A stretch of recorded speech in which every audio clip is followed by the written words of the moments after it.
ওই বালককে মানে রাজা মানে জালেম শাসক রাজা সে জাদু শিখাচ্ছে আর কি। কি শিখাচ্ছে? জাদু। এটা হারাম, একেবারে হারাম।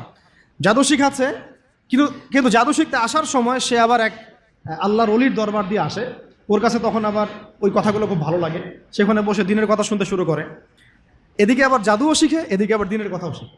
এক পর্যায়ে তার মধ্যে এটা মানে প্রাধান্য বিস্তার করলো যে এটাই মনে হয় সত্য, আল্লাহর দিনের কথাটাই সত্য। তো একদিন রাস্তায় যাওয়ার সময় হঠাৎ একটা প্রাণী, মানে বিভৎস একটা প্রাণীর দেখা মিলছে, কেউ রাস্তা থেকে সরাইতে পারে না।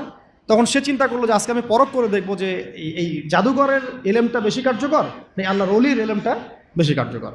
সে একটা পাথর নিয়ে নিক্ষেপ করে বলল, যদি হে আল্লাহ, আল্লাহর ওলি তোমার কাছে, এই পাদ্রী বুজুর্গ তোমার কাছে বেশি মাকবুল হয়, তাহলে আজকে এই ঢিলের ওসিলায় তুমি এই প্রাণীটাকে মেরে ফেলো। তো ওই ঢিল দেওয়ার সাথে সাথেই প্রাণী মারা গেছে আর কি। তো